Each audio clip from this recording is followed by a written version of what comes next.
No. All right, now move, group, move. Okay, so last word I'm going to talk about is Chiroptera. It's one of my favorite ones because I did a lot of work early on in my life with bats. Not as much as I do with deer, but I did a lot of that.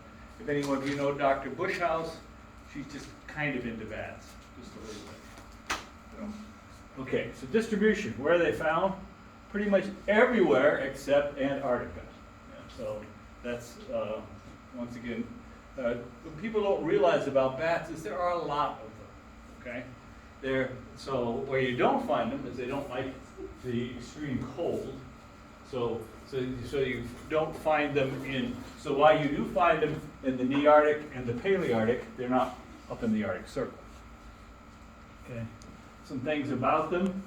First of all, they're very, very diverse. I like this bat because when we think of bats, we think of Halloween, and this one's a bat in Halloween colors. So Rodentia, without a doubt, biggest order there is, but Chiroptera is not too shabby. They do pretty well. Okay. What else about them? Of course, so basically there's two suborders. I'll be talking about both of them. I'm going to mention a couple of the families, but again, so we're not into the thousands like on rodents, but we're up there. Okay. And so basically, 20% of all mammals, and that's 50% of all mammals are rodents, pretty much. So that, okay. And of course, what makes them different, it's the only truly flying mammal. Other mammals can glide. Examples, of course, of that are one in Skyiridae, and that's Glaucomes volans, which is one of the ones you know is a flying squirrel, which is actually a gliding squirrel, and then the sugar glider, which is a marsupial, is another example. And then there's a couple orders which I did not discuss that are also gliders. Okay, there's one that's called the flying lemur. It is not a lemur, nor does it fly, but it's a Dermaptera order, and they do the same sort of thing. But you didn't get stuck with that one this year. Okay. So the name Chiroptera, chiro means hand, by the way. Chiropractic means manipulating things with your hands, where that name comes from. And ptera, of course, is wing. So this is the only order with ptera in the name. No, it isn't. There's another one, but it doesn't. It's stupid. Okay. Okay. So a little bit I'm going to talk about their morphology first, and different parts of that. So this again, hand wing makes a perfect name because this is their wing, and if you look at it, it really is the hand that makes up most of the wing itself. So here's the humerus, of course, is the upper arm bone. No big change there. One thing that's a little different, and we've seen this in some mammals, but not a lot, and that's the fact that the radius and the ulna are a single bone. They're fused together on this. When you look at these sort of things, remember weight is important when we're talking about flight. So all sorts of modifications to increase surface area, at the same time reduce weight. These are the carpal bones, right in here, right there, and then the metacarpals, 1, 2, 3, 4, and 5 on this one. Some of them only have 4, some have 5, and the ones that have 5, they have a thumb, and the thumb is not part of the wing itself. It's used for climbing, and the bats we have around here have that thumb. So metacarpals that make up a ROM, compared to the other animals, they're pretty huge. They also have a hind foot.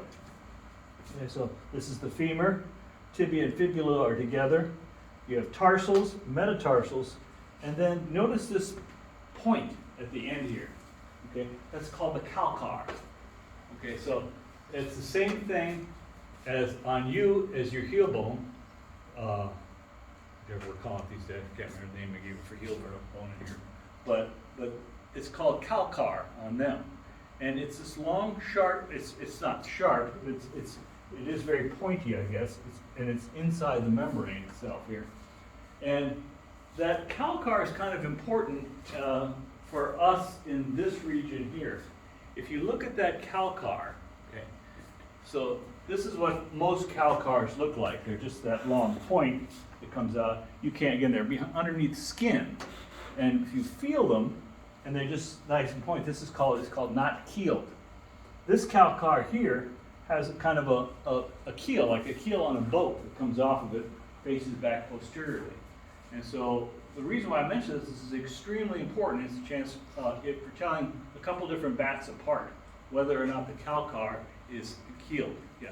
So again, calcar is the same as calcaneus on us. I guess I just remember the word I used. Okay. So in this part of the world, one of the major genera, and I want you to know this genus, is Myotis. Okay, I'll be mentioning Myotis again. Myotis bats, there's a lot of them. There's the little brown bat, Myotis lucificus. There's the gray bat, Myotis crescescens. And there is the Indiana bat, Myotis sodalis. I'm focusing on Myotis sodalis, okay? So anyway, most of the Myotis bats, the calcar is not keeled. So this is the calcar running through here, foot's there, and you can see it's just nice and smooth. On some bats, this is where it's keeled. Whoops, put it in the wrong plate here. Here it is. You see how it comes bounding down here. Myotis sodalis. This is the big sign that when you catch a Myotis bat, again, the little brown bats are, which I think is the greatest name of bats there ever could be, because I've had people do that. Well, I saw this bat. What did it look like? Well, it was little, it was brown. Well, that's a little brown bat. Well, you're making that up. Well, I saw one that was bigger. That's a big brown bat. But anyway, so Myotis lucificus, the little brown bat, is pretty common. Myotis sodalis is endangered. And that's the only difference to how to tell them apart. So that's why I mentioned that, okay. So this is a federally protected species. I have caught them in my time. I've found them in places. So this is basically how you tell them apart.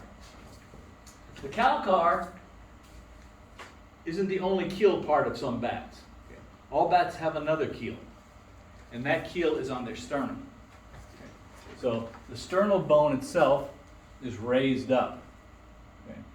Now, what is up with that? Can you think of any other animal that has a keeled sternum? Birds. Birds do. Why do they have that? There's a good reason. Okay. The bigger, what attaches there? Anybody know what attaches to the keel?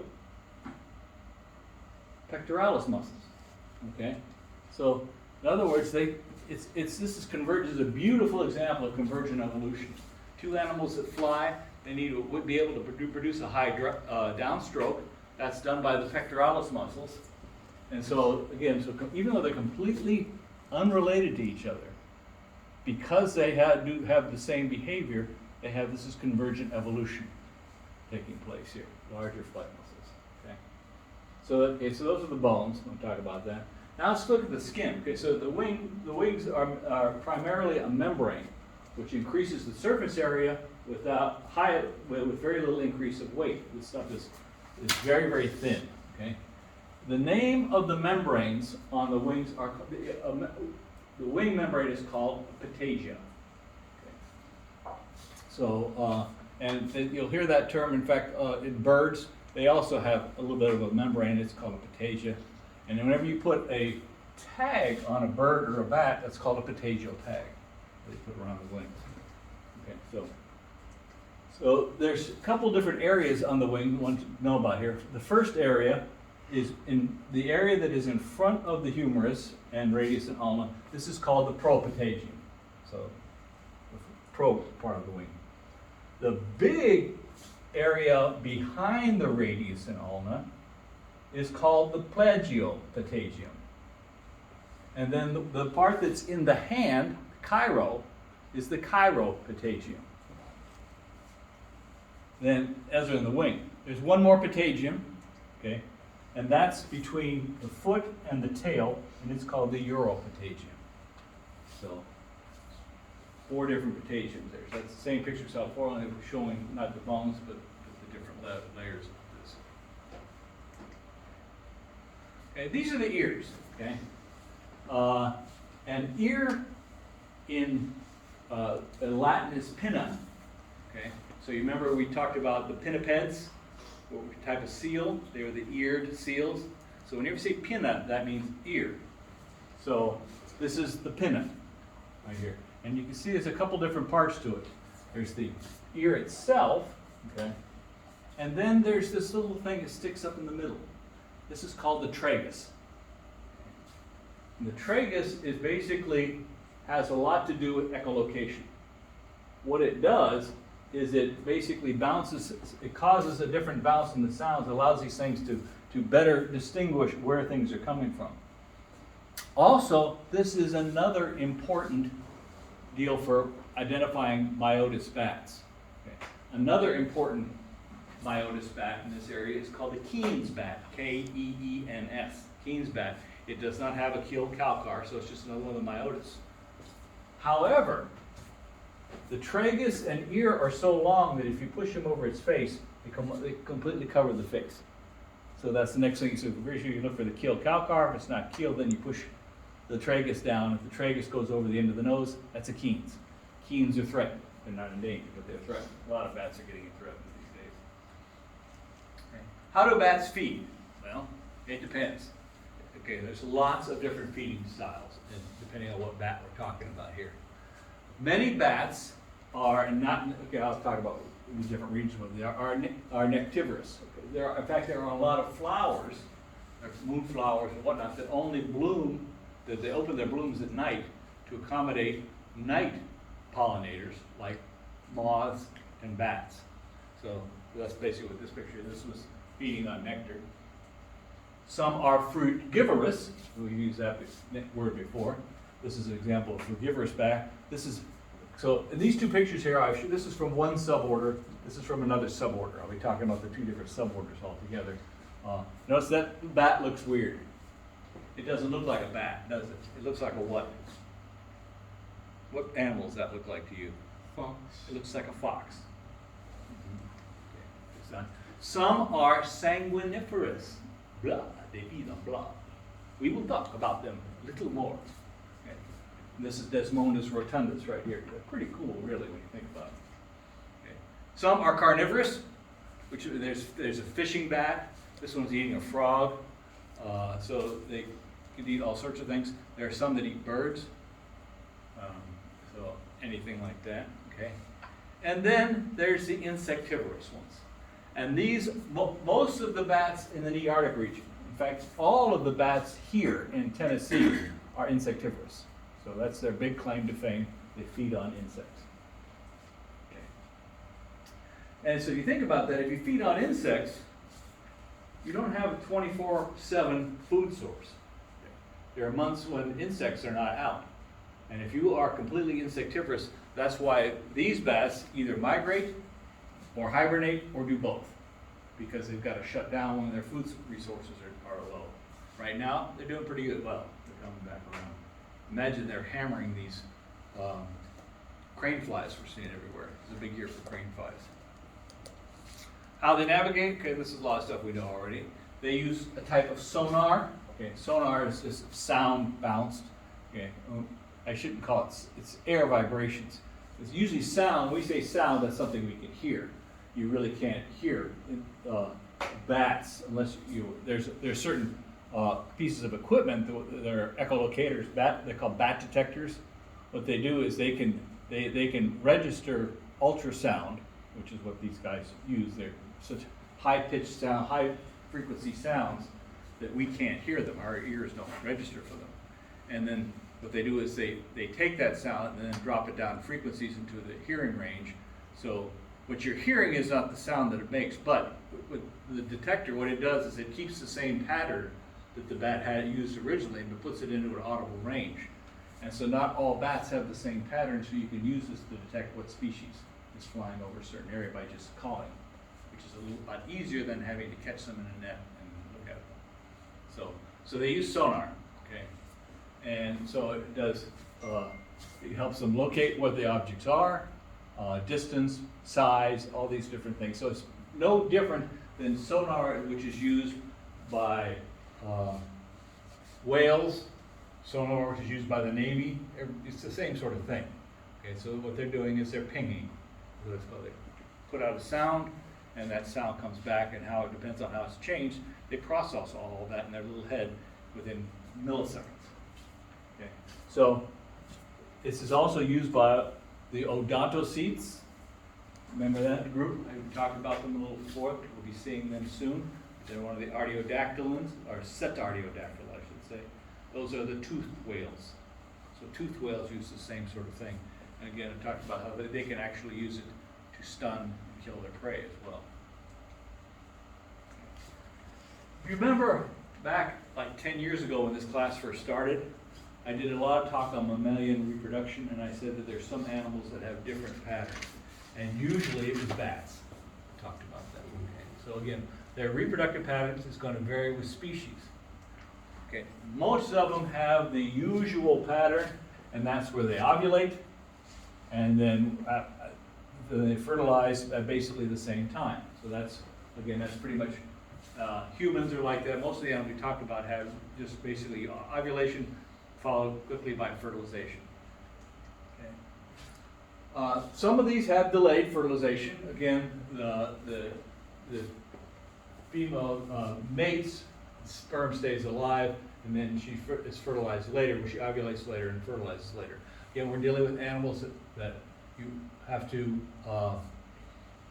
migrate, hibernate, and so timing is of essence, so that the conditions are the best during lactation. Okay. There's also delayed implantation. That's where, so in the case of this, ovulation and fertilization does take place at the normal time, but there's no implantation. A little blastula is just bouncing around inside of the reproductive tract. Another thing about them is when are they active. Okay, so when we talk about activity of animal, this is a term that I hope you have all learned, especially if you're in natural resources and all that. When you're talking about an animal's activity patterns, daily activity patterns, it's called diel periodicity. Okay, so day length is diel. Day length is not, here people, oh, day length, you mean like diurnal? No, diurnal is not day length. Diurnal is light time. Okay, so that's, now you know what diel means. Talk about that. So diel versus diurnal. Okay. Diel is the complete cycle. Diurnal are the light hours. So it's, okay, so it's daily versus daytime is the difference there. So while we're talking about this, let's deal with a few more things here. So most bats are nocturnal. Okay. So nocturnal means you fly in the night, in the dark hours of night. Some of these are, here's another term which I hope, again, you know. If you don't, you're going to learn it right now. And that is crepuscular. Many, many mammals are crepuscular. Okay. That means that they're not active in the daytime during the diurnal hours, and they're not really active in the nocturnal hours. They're active in the twilight hours. And it's called the crepuscular period. There are two crepuscular periods. One between night and morning, the other between evening, afternoon, evening, and night. And it's not the same. So another side note of that, if I'm talking about crepuscular hours of the morning, that is called auroral crepuscular. Aurora is the goddess of the dawn. Okay. If I'm talking about the evening hours, vesperal crepuscular. Vesper means evening. Maybe some of you, even if those with religious proclivities, may have gone to vesper services.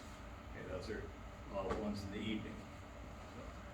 So a lot of bats tend to be doing these sort of things. Deer are a perfect example of a crepuscular animal. Usually. Then in the fall, something happens called hunting season, and you find that they change completely at that time. They'll switch their hours around. But deer are perfect examples of crepuscular animals.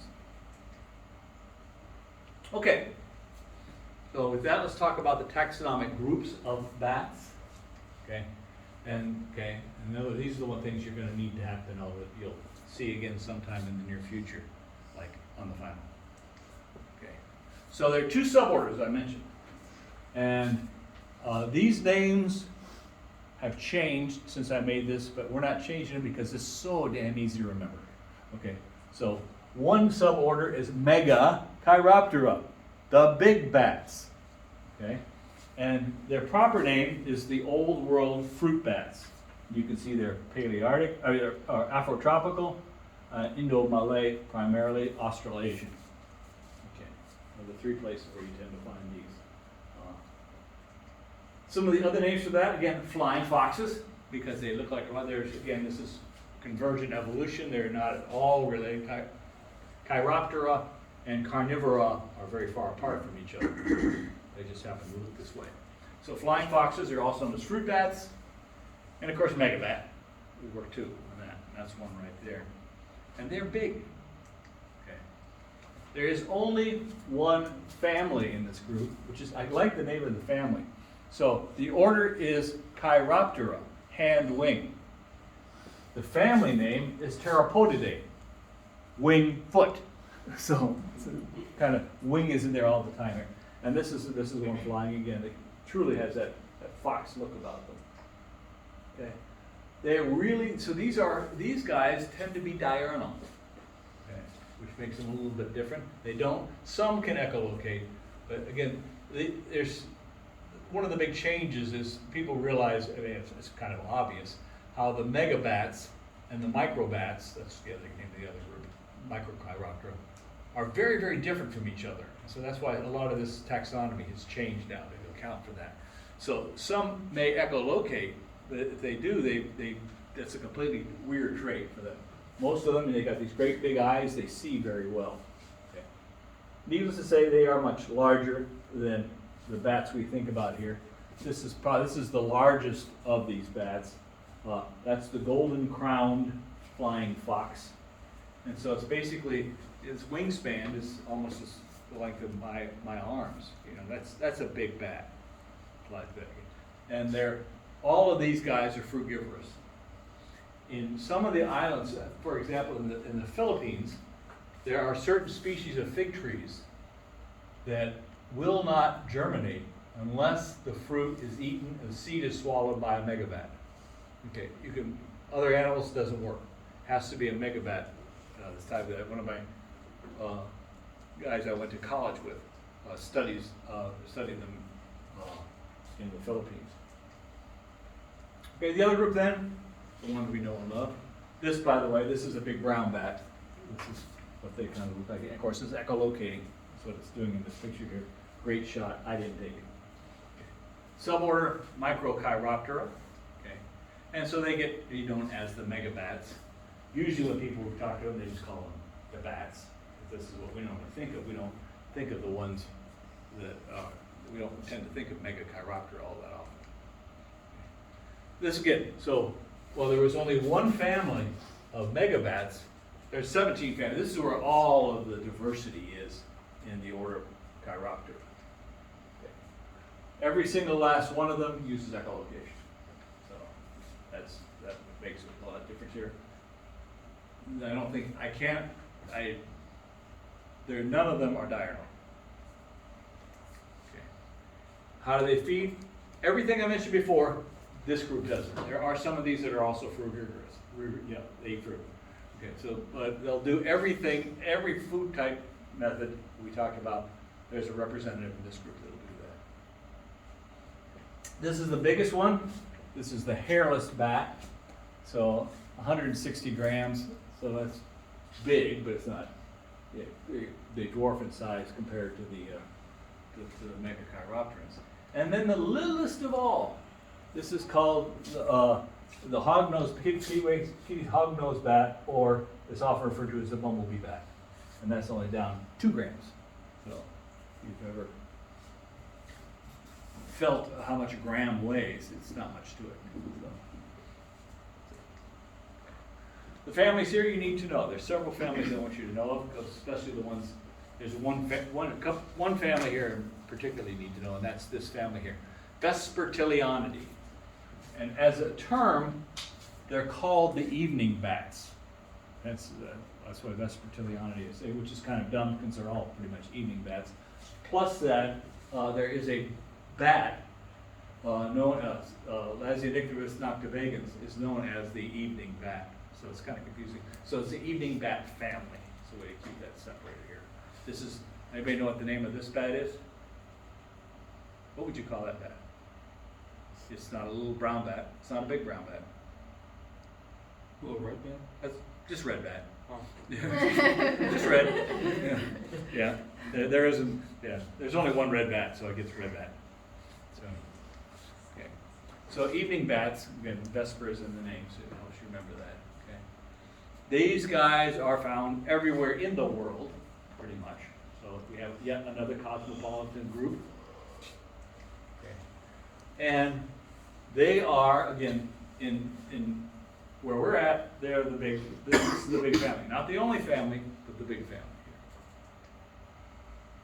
here. In general, on Vespertilionidae, they're almost all insectivorous. There's a few little different ones here, but almost all of them will do that in this one. Who do I want you to know in this group? Okay, there are 4 genera that I want you to know here. Aptesicus, this is the big brown bat, is one in this group here. So again, if I say, to what family does, I can just see the question now. Which of these 5 genera is not in Vespertilionidae? I could ask something like that, and of course I'd slip another one in there probably, Desmondus or something like that. Aptesicus, that's the big brown bat. Lazierius that's evening bat, the red bat. Lazierius cineris is in that group here. The hoary bat is in that one too. Okay. Myotis, that's the big one. Those are all the little brown type bats itself. And then the last one are the pipistrelles. Pipistrellus is the one here. And that's another one the name has changed, but we didn't really look at it in lab, so I'm not too worried about changing anything there. So pipistrelles, the pipistrelle, very common. The ones so all 4 of these we can see flying around here all the time. If you've ever gone out in the evening and seen bats working around lights, generally those are red bats. Okay. So the next family is Molosidae. And this is a good picture because it shows something different about that. Remember I talked about how the Europatagium usually goes from the calcar all the way to the end of the tails. Their tail sticks out. Their tail isn't confined inside the Europatagium. They have a real tail. And so the molosids are known as the free-tailed bats for that reason here. Molosids, they get a lot. Everybody loves the molosids. Okay, so so the tail extends from the Europatagium. You can see it. It ends way back here. All this is out here. Where would you find these guys? Okay, so they're all insectivores again. Okay, also cosmopolitan. Find them everywhere. So it's similar. In those ways, they're very similar to Vespertilionidae. Okay. In this one you see here, this is the Mexican free-tailed bat. This is the one in the caves of southwestern United States that come out in the big, huge billows every night. So this one gets a lot of people take pictures of the Mexican free-tailed bat, which is what we're looking at here. So that's probably, I think that's the only. In genera, I don't think you need to know any of the genera in this group here, but you do need to know the free-tailed bats. Phyllostomidae. Check that face out. Okay. What does that look like on its nose? Horn. Horn, but it's soft. It's a leaf. They call it. Yeah. So these are the leaf-nosed bats. And again, this has a lot to do with so it functions as an additional tragus, really, by changing sounds around, that sort of thing. So they can be, again, like this, it could be a 3-ring circus on the front of their faces sometimes, some of these things here. And this is another free-tailed bat here. You can see it looks an awful lot different than the other one. Excuse me, leaf-nosed bat here. Okay. And again, it helps, they pick up vibrations with that. Their noses are very sensitive, so it's a different way of hearing, if you will. Okay. These are all neotropical. So they get up into Mexico, but we don't find them in the Nearctic at all. Okay. Lots and lots of different things. They're diverse not only in species, but in behavior. Okay. This is in this group here. This is the common vampire bat. Of course, it's one of the leaf-nosed bats. It doesn't have a very strange nose on it, but it's still, in this group, it's still phyllostomic. And this is the scientific name for the bat is Desmondus rotundus. Okay. How vampires feed. Let's deal with that one. That's a classic. Okay. So they feed with their, okay, so and we'll deal with the mistakes we see all the time. They have two incisors in the front, razor sharp, and they're turned. Okay, these are very important. They have these big, huge canines. They are not important at all. Okay, so not the canines. So we always, everyone shows vampires, and it's always they put these long canines. They don't use those. Okay, so, and how do they feed? Well, they land on their host, which is usually, they're built for going after ungulates. So, big animals. A lot of things, most blood feeders, we think about, of course, in my other class I talk about all kinds of blood feeders, mosquitoes, and that. They're not really after humans, because human is a hard thing to bite. Why are we a hard thing to bite? Clothes. No, not necessarily clothes. Even if you're buck naked, you're hard to bite. We have arms. We can slap. That's one. Okay. You land on the back of a cow, and all you get is that little withering motion. You know, there's nothing that you can do about it. Yeah. So that's why they really go after them. Okay. Again, so they cut through. What they do is they basically they shave a furrow through the skin and make a little tiny trough. So it's like a little scrape wound, and the blood kind of oozes up and does not stop oozing because they have an anticoagulant in the saliva. And again, those who in my other class know that I beat this to death. That everything that sucks blood, drinks blood, everything that drinks blood has an anticoagulant. Mosquitoes have it, leeches have it, ticks, everything has an anticoagulant because you want to keep the blood flowing. Okay. And then how do they feed? They lap up the blood. They do not suck it. Okay? So again, I always love these sort of little differences here that we see from, I'm sure where Hollywood got all these weird things. Yeah. The other thing about them, let me go back to this picture here. So what is blood made of mostly? What is the number one molecule in blood?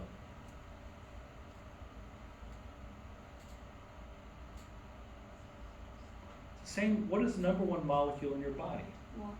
Water. Okay. What do we know about water, he said? Ever carry a gallon of water? Gets old after a while. Weighs 8 pounds, a gallon of water. Water equals weight. Okay? So if you're a vampire bat, you can't feed on a whole lot at one time. You can't really gorge down on something because you gotta fly. So vampire bats, have this very cool behavior. Okay, vampire bats are colonial, and they're used as an example of a certain type of behavior which is called reciprocal. I may not understand the word reciprocal. I didn't put this in the slide, but this could show up in your life. Reciprocal altruism. Okay. Anybody know what altruism means? To be altruistic. What might be, can you think of an altruistic act? Anybody? You ever done, and I'm sure everyone in this room has done something that'd be labeled as altruistic. Is it like selfless? Selfless, right. So give me something you have done that's altruistic. Give your seat up for somebody. Give your seat up for somebody. An altruistic act. Okay? Giving blood. All these sort of things. Okay? If you are genetically in other words, in altruism in biology means to sacrifice your own fitness for the fitness of another. Okay? Think about that a minute. If an organism is genetically predisposed to sacrifice its own fitness for the other, that means the other animal, the selfish animal, is going to do better. And so altruistic animals, if you think about it, it's evolutionarily an unstable strategy. But it exists. Why does it exist? Because it depends on how you're looking at altruism. And these are an example of a special kind of altruism called reciprocal altruism. What does reciprocal mean? You give it back? Yeah. I washed your hand, you washed my hand. You know what I'm saying? Okay. What these do here. Okay, so let's go back to the life. So what a vampire bat does, when a vampire bat goes out and feeds, it basically gets enough to get food to get through the day, and so it can fly. So it's very, very careful on the amount that goes out here. Then they come back to the colony. Okay? And everybody's in the colony together, and they hibernate overnight and use up their blood source. It happens every so often, actually, that a foraging bat does not find a prey, does not find a host, and the bat comes back empty. Okay. What they do is they nudge the bat next to them. And that bat turns around and regurgitates half of its meal into the mouth of the other bat. Okay.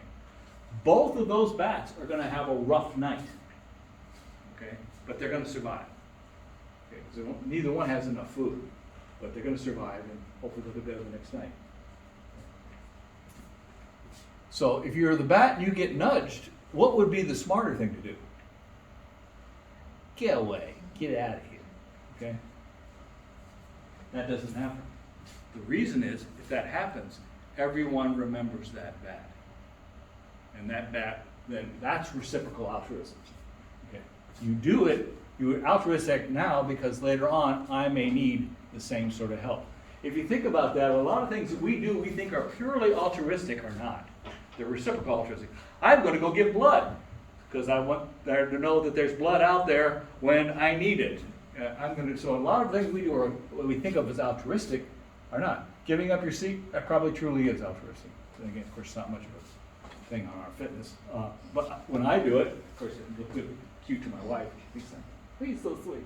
But anyway, so reciprocal altruism, they're a great example. It's a neat animal to study. So there you think of vampire bat, this disgusting, horrible animal here. And here it is. It's one of the most altruistic animals that exists. So I'm going to talk about that story there. Okay, and with that, we made it. So bats, they're good.